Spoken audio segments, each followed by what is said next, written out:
Chapter 27, Mutual Confidences. If you are enjoying this audiobook, please take a moment to like and subscribe so I can continue to make content just like this.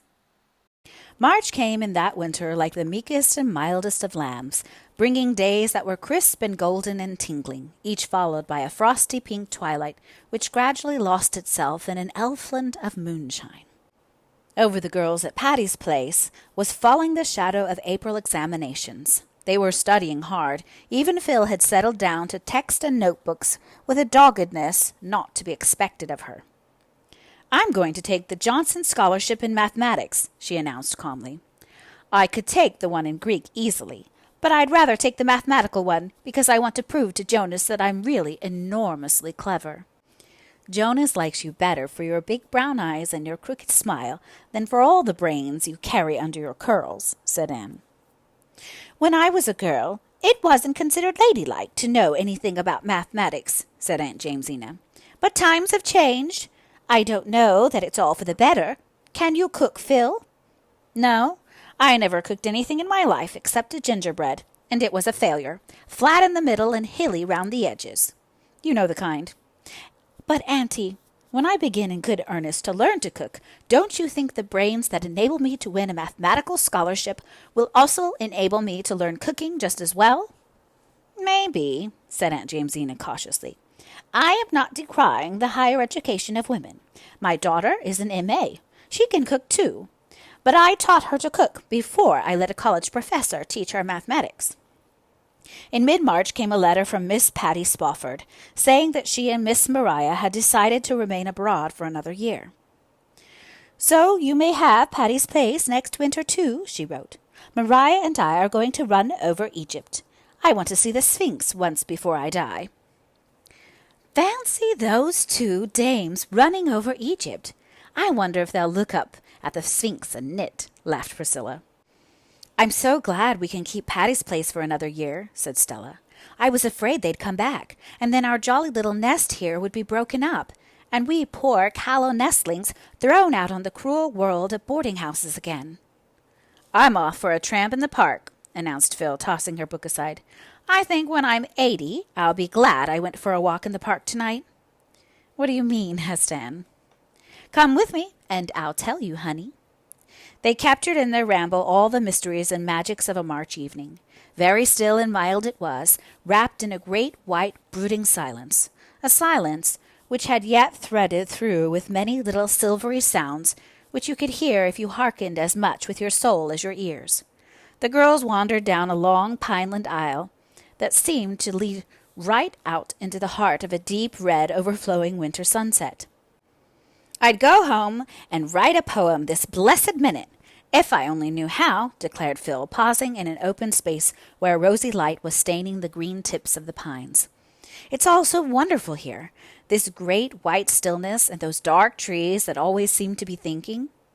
"The woods were God's first temples," quoted Anne softly. "One can't help feeling reverent and adoring in such a place. I always feel so near him when I walk among the pines." "Anne, I'm the happiest girl in the world," confessed Phil suddenly. "So, Mr. Blake has asked you to marry him at last," said Anne calmly. "Yes, and I sneezed 3 times while he was asking me. Wasn't that horrid? But I said yes almost before he finished. I was so afraid he might change his mind and stop. I'm besottedly happy. I couldn't really believe before that Jonas would ever care for frivolous me."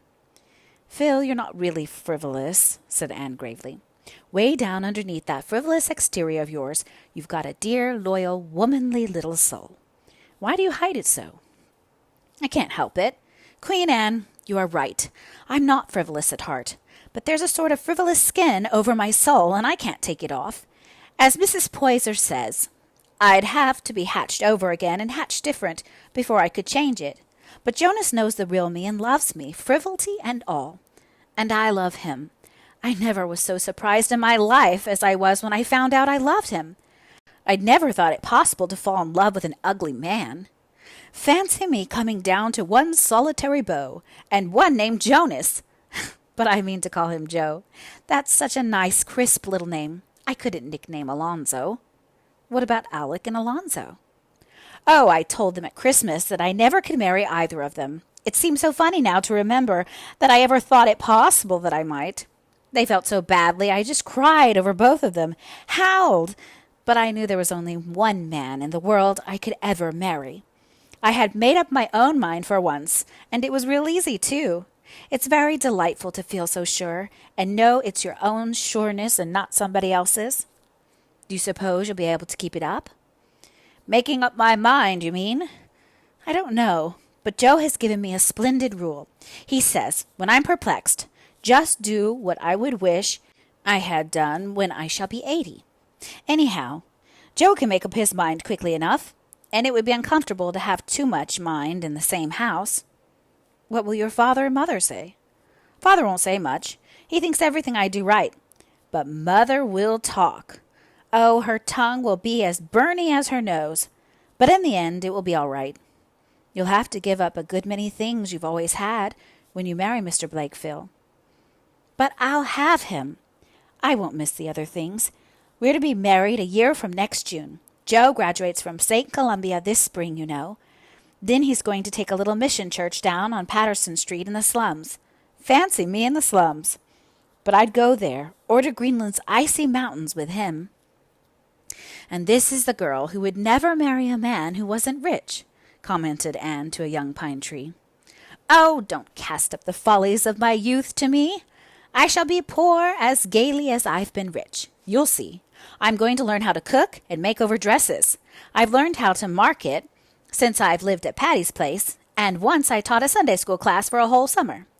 Aunt Jamesina says I'll ruin Joe's career if I marry him, but I won't.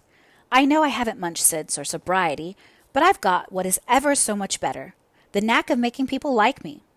There is a man in Bolingbroke who lisps and always testifies in prayer meetings. He says, "If you can't thine like an electric star, thine like a candlestick." I'll be Joe's little candlestick. Phil, you're incorrigible. Well, I love you so much that I can't make nice, light, congratulatory little speeches. But I'm heart glad of your happiness. I know. Those big gray eyes of yours are brimming over with real friendship, Anne. Some day I'll look the same way at you. You're going to marry Roy, aren't you, Anne? My dear Philippa, did you ever hear of the famous Betty Baxter, who refused a man before he axed her?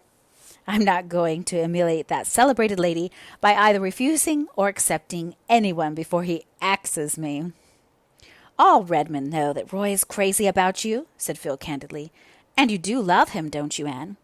I suppose so, said Anne reluctantly. She felt that she ought to be blushing while making such a confession, but she was not. On the other hand, she always blushed hotly when anyone said anything about Gilbert Blythe or Christine Stuart in her hearing. Gilbert Blythe and Christine Stuart were nothing to her, absolutely nothing. But Anne had given up trying to analyze the reason of her blushes. As for Roy, of course she was in love with him, madly so. How could she help it? Was he not her ideal? Who could resist those glorious dark eyes and that pleading voice? Were not half the Redmond girls wildly envious? And what a charming sonnet he had sent her with a box of violets on her birthday. Anne knew every word of it by heart. It was very good stuff of its kind, too, not exactly up to the level of Keats or Shakespeare. Even Anne was not so deeply in love as to think that, but it was very tolerable magazine verse, and it was addressed to her, not to Laura or Beatrice or the Maid of Athens, but to her, Anne Shirley. To be told in rhythmical cadences that her eyes were stars of the morning, that her cheek had the flush it stole from the sunrise, that her lips were redder than the roses of paradise, was thrillingly romantic. Gilbert would never have dreamed of writing a sonnet to her eyebrows. But then Gilbert could see a joke. She had once told Roy a funny story, and he had not seen the point of it. She recalled the chummy laugh she and Gilbert had had together over it, and wondered uneasily if life with a man who had no sense of humor might not be somewhat uninteresting in the long run. But who could expect a melancholy, inscrutable hero to see the humorous side of things? It would be flatly unreasonable.